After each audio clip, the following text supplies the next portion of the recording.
All right. Hey gang, how you doing? Nice to see you here. Welcome to another episode of Levitate Live with me, Ryan Nell. Please do pop comments in the comment box. Let me know what you'd like to cover, what you're struggling with, what's going on in your life. Or do stick around afterwards and ask questions. So I thought I would do an episode on uncertainty because obviously we're right in the middle of it. I was listening to an episode of a podcast called This Jungian Life. It's kind of fascinating. It's 3 Jungian analysts, I think all in the States, sitting around and discussing what they're seeing kind of coming up in their own consultations with clients, but also sort of analyzing the world at large. Anyway, one of them interestingly pointed out that their clients aren't really coming to them and talking about corona. So that's perhaps the first kind of 5-10 minutes of a session, which is kind of how people's lives have been disrupted and the rest of it. But then the majority of every analysis session is actually spent doing the deep work. It is perhaps colored by what's going on at the moment, but it is, the same needs persist: the need to be loved, the need to fit in, the need to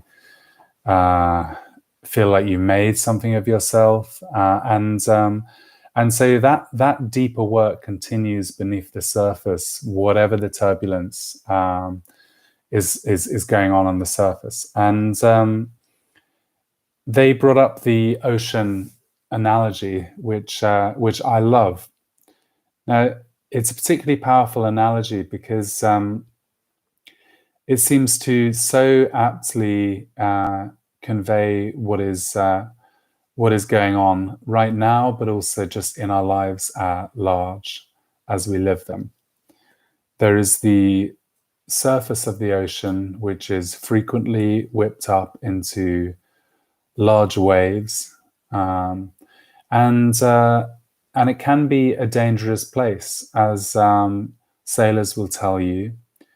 Boats go down, people drown, and yet if you dive down just 100, 200 feet beneath the surface, the water is calm, serene. There's less going on down there, perhaps. And it's really very little affected by whatever's happening on the surface. Well, our lives are the same. Our egos, if you like, our sense of self, are being very, very disrupted at the moment. By all the surface level of change. Perhaps it feels like the end of the world. Perhaps to you just feel like your world is sort of suspended, temporarily put on pause, and you're just in a sort of waiting room, waiting for it to resume playing at the other side of this crisis. But we're really being reminded that we don't know. You can't say what's going to happen in the next hour, or this afternoon, or the next week, or even the next few months. We are being reminded how illusory our sense of control and mastery over our life as we live it is, and also we're being reminded that beneath this changeable layer of waves and the rest of it, crazy news cycle, we're worrying about our relationships, our careers, our health, etc. And it'd be disingenuous of me to say that even the deeper work, even the sort of the larger concerns, aren't of course being coloured by what's going on at the moment. But we're also being given a unique opportunity to transform. Perhaps it's a case of letting go of that illusion that you yourself are in unique control of your destiny and the rest of it. Perhaps it is an opportunity to transform in deepening your connection with the world around you, or working out what it is from this time that you want to carry forwards. So I thought I would just read a little section from the seminal classic Wherever You Go, There You Are by Jon Kabat-Zinn. I've got a pretty old copy of the book here. I think it came out in 83, 87. Let me get back to you on the publication date. 94, more recent than I thought. But it is a modern classic. And for me, I find it, of all the books on meditation, and there are thousands of them, this is the one I keep on coming back to. And the way Jon Kabat-Zinn writes is deeply poetic, very grounded in the here and now, not overly scientific, even though he himself is a doctor. And it's just a beautiful way into kind of thinking yourself around this subject. So the chapter I'm reading from is called You Can't Stop the Waves, but You Can Learn to Surf. It's a commonly held view that meditation is a way to shut off the pressures of the world or of your own mind, but this is not an accurate impression. Meditation is neither shutting things out nor off. It's about seeing things clearly and deliberately positioning yourself differently in relationship to them. One way to envision how mindfulness works is to think of your mind as the surface of a lake or of the ocean. There are always waves on the water. Sometimes they are big, sometimes they are small, and sometimes they're almost imperceptible. The water's waves are churned up by winds which come and go and vary in direction and intensity, just as do the winds of stress and change in our lives, which stir up waves in our minds. People who don't understand meditation think that it is some kind of special inner manipulation which will magically shut off these waves so that the mind's surface will be flat, peaceful, and tranquil. But just as you can't put a glass plate on the water to calm the waves, so you can't artificially suppress the waves of your mind. And it's not too smart to try. It will only create more tension and inner struggle, not calmness. And that doesn't mean that calmness is unattainable. It's just that it cannot be attained by misguided attempts to suppress the mind's natural activity. It is possible through meditation to find shelter from much of the wind that agitates the mind. Over time, a good deal of the turbulence may die down from lack of continuous feeding. But ultimately, the winds of life and of the mind will blow, do what we may. Meditation is about knowing something about this and how to work with it. I want you just, for a minute with me, to close your eyes, take a few deep, slow breaths in through your nose and out through your mouth. And again, in, sending it all the way down to your belly. And out. And once more in.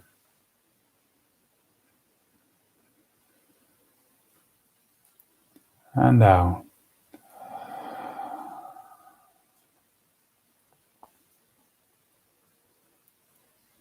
Picture the ocean around you stretching as far as the eye can see.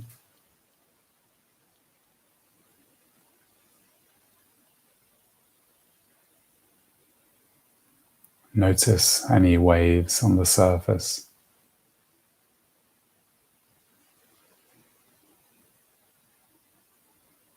And allow yourself to become curious about what those waves are. What is causing the turbulence in your life right now? In this very moment?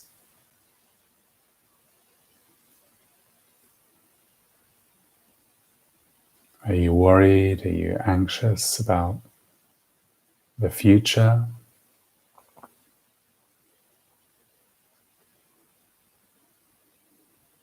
Are you concerned for the relationships you're in?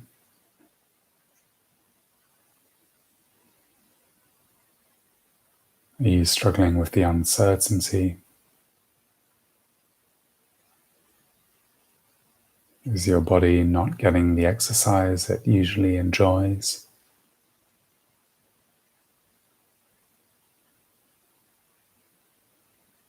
Are you feeling shut down, constricted through worry about your health or the health of people in your life? Or your career, or lack of progress thereof, or job security? Or perhaps you're just bothered by the sounds around you or the position of your body.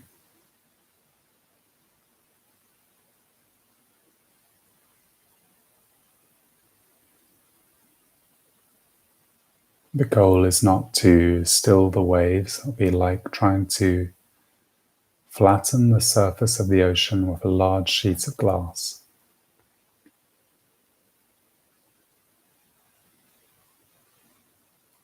Quite impossible. The goal is to realize simply how many waves are arriving, how they affect you as they do, and from time to time to remember that the water beneath is calm, that the seemingly separate and isolated waves on the surface are joined together by the same body of water. And the turbulence of your mind or body or senses also are united in your awareness. When you become more aware, you're more easily able to identify the individual waves without letting any one wave take over and become your full experience.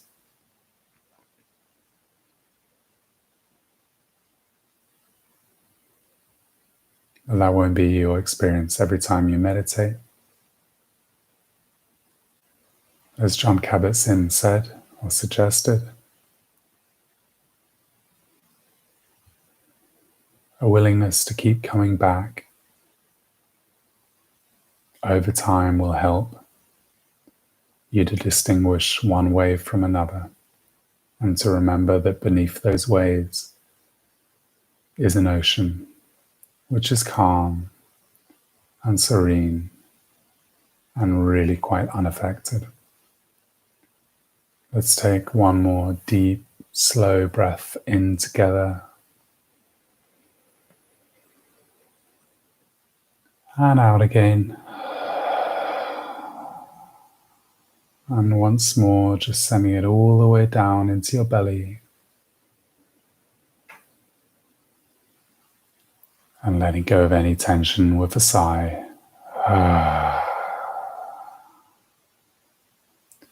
If you had your eyes closed, you can start to blink them back open.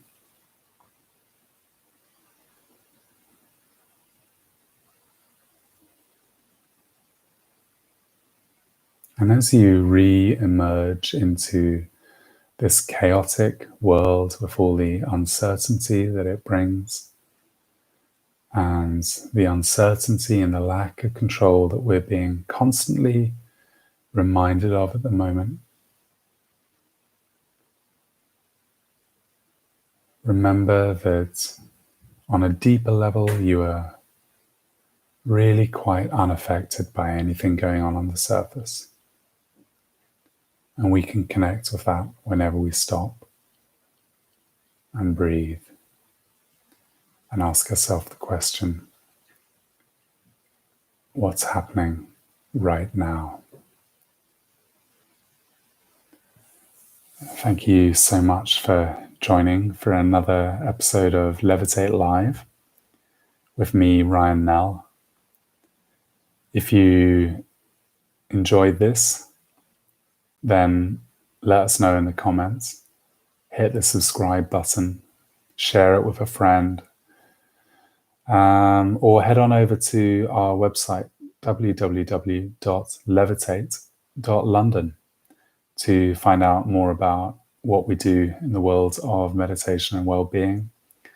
If you've got questions, then please always do feel free to stick around and ask them, and I'm happy to attempt to answer.